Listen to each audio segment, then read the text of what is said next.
ناظرین، ہمارے ساتھ اس وقت موجود ہیں معروف قانون دان وکالت کی دنیا میں، ان کا تعارف کروانے کی ضرورت نہیں ہے۔ پریکٹسنگ لائر کے طور پر یہ انتہائی احترام کے ساتھ جانے جاتے ہیں۔ اس وقت یہ بطور امیدوار پنجاب بار کونسل انتخابات میں حصہ لینے کے لیے کمپین کر رہے ہیں۔ عزیز نگر یوٹیوب چینل کی جانب سے میں ان کا شکر گزار ہوں کہ انہوں نے ہمیں موقع دیا کہ ہم ان کے خیالات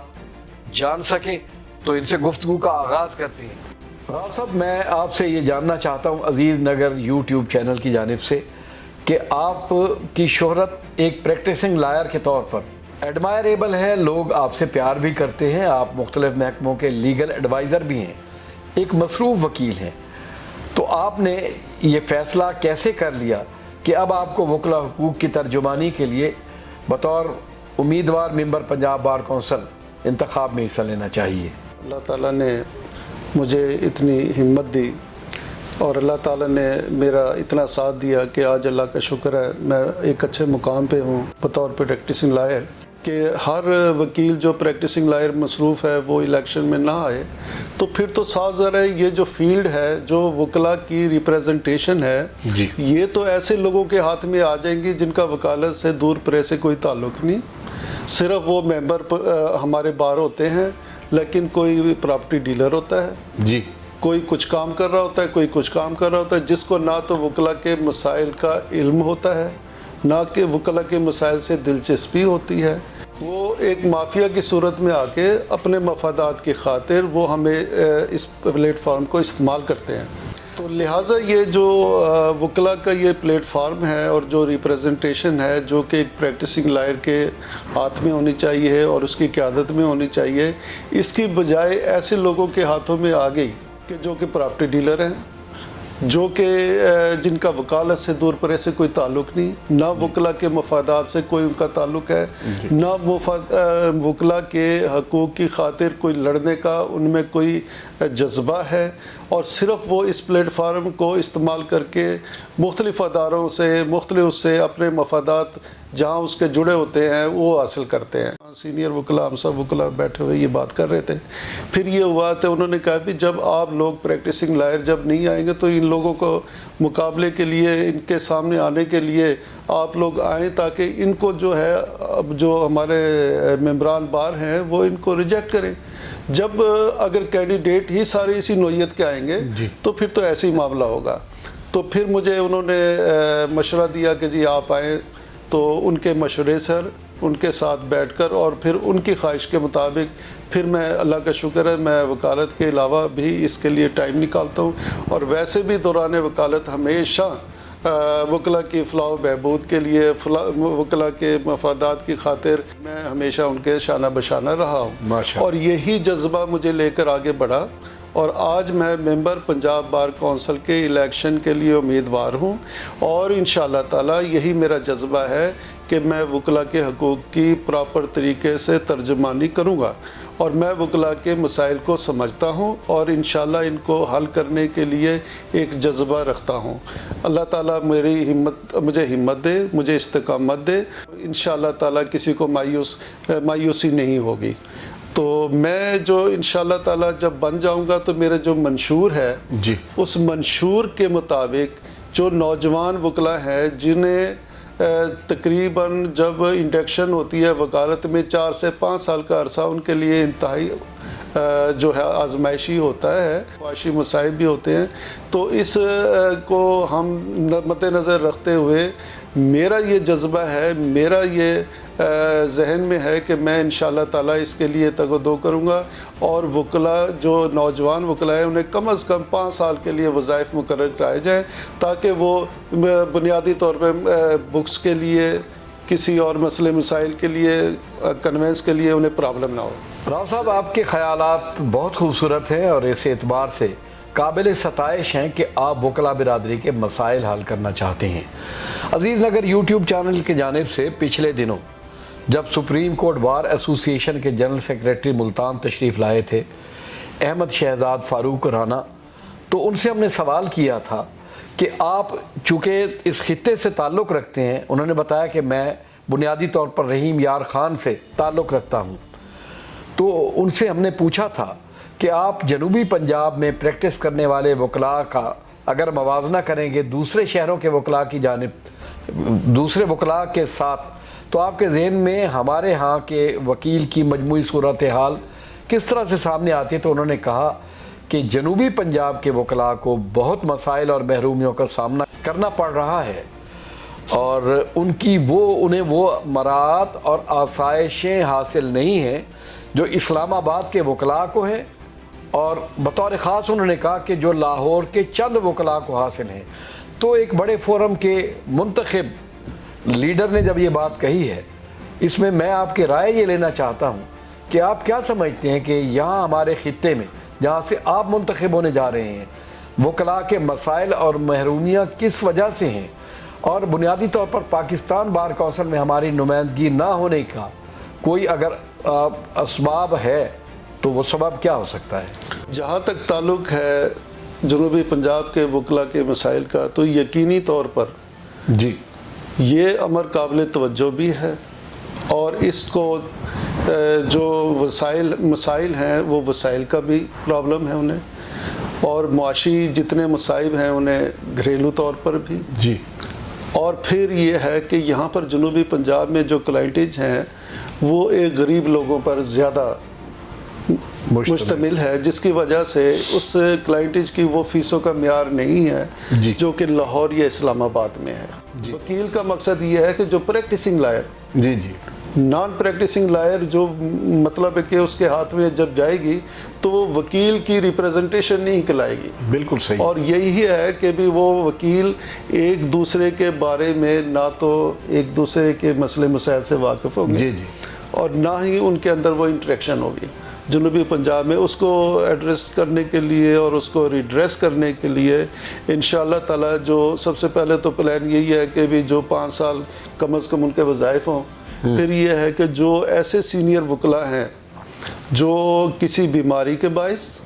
یا طبعی عمر کو پہنچ کر وکالت کے قابل نہ رہے، ان کے لیے کم از کم ایسا تو ہونا چاہیے کہ جو پینشن کی صورت میں ان کی مالی امداد جاری رہے تاکہ وہ کسی اور طرف نہ دیکھ پائیں۔ ایک اچھے وکیل کا کام یہ ہوتا ہے کہ جس طرح آپ کیس کی تیاری میں بنیادی وجوہات کا پتہ لگا لیتے ہیں، ویسے آپ نے جو گفتگو کی ہے جنوبی پنجاب کے وکلاء کی حالت ظاہر کے حوالے سے، لیکن میں مزید وضاحت کرنا چاہوں گا، آپ سے پوچھنا چاہوں گا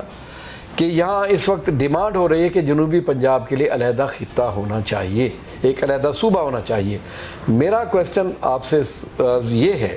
کہ ہمارے خطے میں رہنے والے لوگوں کی محرومیاں آپ سے بہتر کوئی نہیں جانتا،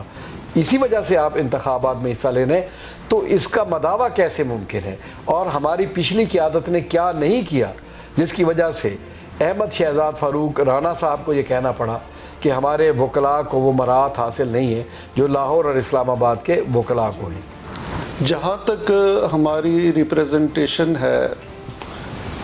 پنجاب بار کی، پاکستان بار کی، ان کا فرض تھا کہ بھی جو جنوبی پنجاب کی طرف سے جو ریپریزنٹیشن ہے وہ ہمارے نمائندے بن کر جو اس میں محرومیاں ہیں، جو اس میں مسئلے مسائل ہیں، اس کا تدارک کرتے ہیں۔ جی، مگر بدقسمتی سے ایسا ہو نہیں پایا۔ اس وقت ہماری پاکستان بار میں جنوبی پنجاب کی کوئی بھی نمائندگی نہیں ہے۔ اس کا ذمہ دار کون ہے؟ اس کے ذمہ دار ہمارے وہی نمائندے ہیں جن کو ہم نے چن کے پنجاب بار میں بھیجا، اور ان کا فرض تھا کم از کم ہمارے یہاں سے 2 نمائندے تو ایسے ممبر ہوتے جو پاکستان میں ہماری پاکستان بار کونسل جو کہ ہماری سپریم بار ہے اس کے اندر ہماری نمائندگی کرتے۔ بالکل، مگر بدقسمتی سے ایسا ہو نہیں پایا، کیونکہ ہمارے جو نمائندے ہیں وہ اپنا جو حق لینے کے لیے جو اقدام کرنا تھا اس اقدام کرنے میں فیل ہو گئے۔ جب ہماری ریپریزنٹیشن ہی نہیں ہے پاکستان بار کونسل میں تو ادھر سے ہم کسی اور کو دوش نہیں دے سکتے۔ اس کا دوش بھی ہمارے ممبران پنجاب بار کونسل جو الیکٹ ہوئے ان کو چاہیے تھا کہ وہ اپنے جنوبی پنجاب میں سے کم از کم 2 نمائندے تو ایسے الیکٹ کرتے۔ ہمارا ایک علیحدہ صوبے کے لیے تحرک ہو رہا ہے جی، تو یہ انتہائی ناگزیر ہے، انتہائی ضرورت ہے ہمیں اس کی، جی، اور ایڈمنسٹریٹو لحاظ سے بھی ایڈمنسٹریٹو لحاظ سے بھی، اور دوسرا یہ ہے کہ اس علاقے کے اوپر توجہ دینے کے لیے بھی۔ بالکل۔ اب جب جہاں بھی آبادی بڑھ جائے گی وہاں پر ایڈمنسٹریٹو طور پہ اس کی ڈویژن ہوتی ہے، تاکہ اس کو ایک ڈیوائڈ کر کے ایک اچھی ایڈمنسٹریشن ہر علاقے میں کی جائے۔ اگر جہاں پر جہاں پر ڈویژن نہ ہو پائے اور ایسا لامحدود علاقہ ہو جائے، ایسی لامحدود آبادی ہو جائے، تو اس کے مسئلے مسائل کو قابو کرنا ایڈمنسٹریٹو طور پر انتہائی مشکل ہو جاتا ہے، بلکہ ناممکن ہو جاتا ہے۔ بالکل صحیح۔ تو لہٰذا اس کے لیے بھی جنوبی پنجاب کا ہونا ضروری ہے، اور جنوبی پنجاب جب میں یہاں ہوگا تو یہاں پر جو ہے ایک تو یہ ہے کہ امپلائمنٹ کے چانسز بڑھیں گے، روزگار بڑھے گا، اور یہاں پر یہ ہے کہ جتنے بھی ہماری کھیتی باڑی ہے، یہ ہمارا زرعی علاقہ ہے، اس میں بھی بہتری آئے گی۔ جی۔ اس کے علاوہ یہاں پر صنعتی طور پر صنعتیں لگائے جائیں اور لوگوں کو روزگار دیے جائے، تو انشاءاللہ تعالیٰ اس کے لیے تبھی ہمارے جنوبی پنجاب کی محرومیت ختم ہوگی جب یہاں پر صوبہ علیحدہ جنوبی پنجاب کا بنے گا، اور یہ انتہائی ضروری ہے۔ آپ کے خیالات سے کم از کم مجھے بڑا حوصلہ ملا ہے کہ آپ صرف وکالت پر نہیں بلکہ یہاں رہنے والوں کی زندگیوں سے متعلق تمام درپیش صورتحال کا ایک قسم کا ادراک رکھتے ہیں۔ میرا آپ سے آخری سوال یہ ہے، آپ کا ماشاءاللہ بہت اچھا منشور آپ نے بنایا ہوا ہے، یعنی انتخاب کو آپ صرف اپنے ذاتی سٹیٹس کو امپروو کرنے کے لیے نہیں لڑ رہے بلکہ آپ کے پاس ایک جامع پروگرام ہے۔ لیکن میرا کوسچن اس میں ایک اور یہ بھی ہے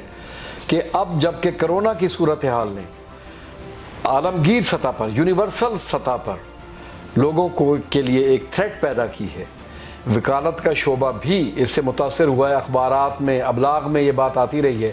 اور پھر اس کی دوسری لہر آج پھر وزیر اعظم کا ایک سٹیٹمنٹ سامنے آیا ہے کہ انہوں نے کہا کہ ہمیں احتیاط بھی رکھنی ہے اور اس کے لیے متوازن پالیسی بھی بنانی ہے۔ تو جو لہر پاکستان میں اب کرونا کی آئی ہے، یقیناً اس سے وکلاء کی زندگیاں، روزگار بھی متاثر ہوگا، تو ان کی طبی سہولتوں کے حوالے سے اور ان کے روزگار کے حوالے سے آپ نے کچھ ڈیزائن کیا اپنے ذہن میں کہ آپ کیا کرنا چاہ رہے ہیں؟ یقینی طور پر یہ جو پہلا سپیل تھا کرونا کا، اس کے بعد ہمارے جو بالخصوص میں وکلا کے حوالے سے بات کر رہا ہوں، تو وکلا کے حوالے سے زیادہ بات کروں گا جی جی بطور نمائندہ ان کا۔ تو نمائندگی کرتے ہوئے میں یہ بتا رہا ہوں کہ جو ہمارے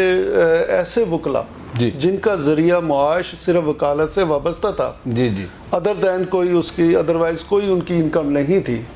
تو وہ ذریعہ معاش جو ہے اس بیماری کی وجہ سے، اس صورت کے حال کی وجہ سے وہ جب بند ہوا تو ان کے صاف ظاہر ہے کہ وہ معاشی طور پر بدحالی کا شکار ہو گئے۔ جی۔ اس صورت میں ہمارے جو ریپریزنٹیٹیو تھے پنجاب بار کونسل کے، ان کو چاہیے تھا وہ اسٹیپ فارورڈ کرتے، اور اس کے لیے حکومت پاکستان سے، صوبائی حکومت سے، جہاں سے بھی ہو سکتا ایک اچھا ایک ایسا فنڈ لے کر آتے جس سے ان کی معاونت ہو پاتی، لیکن بدقسمتی سے ایسا نہیں ہو پایا کہ ایک جھنگ کے سینئر وکیل ہمارے جھنگ بار کے وہ وفات پا گئے۔ ان کی وفات پر جو ان کو بار کونسل کی طرف سے چیک دیا گیا وہ صرف 16,000 کا، 16,000 کا تھا۔ اب 16,000 کا چیک دینا آپ کیا سمجھتے ہیں کہ یہ وکلا کے لیے تضحیک نہیں ہے؟ جی۔ پھر یہ ہے کہ یہ کرونا کا جو پہلے والا سپیل تھا، اس کے بعد جو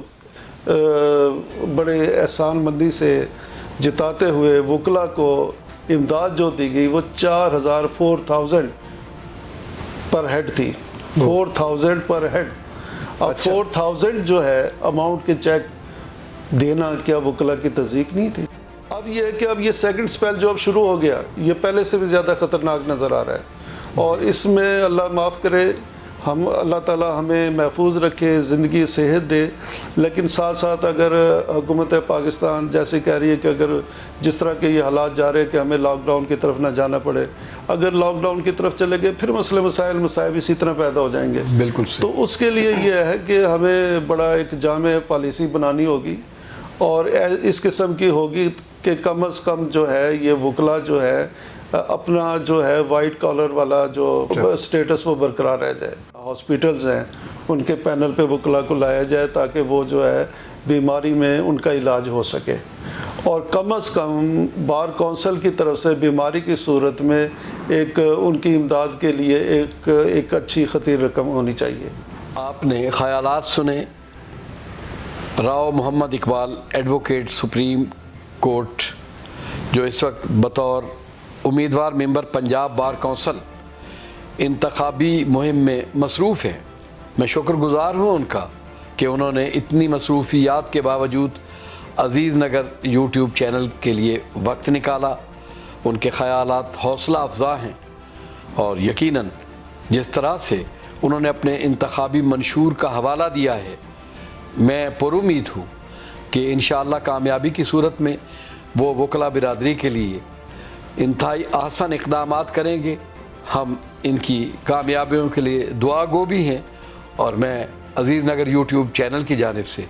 راؤ محمد اقبال صاحب کا شکریہ ادا کرتا ہوں کہ انہوں نے ہمیں عزت بخشی۔ تھینک یو ویری مچ، بہت بہت شکریہ سر۔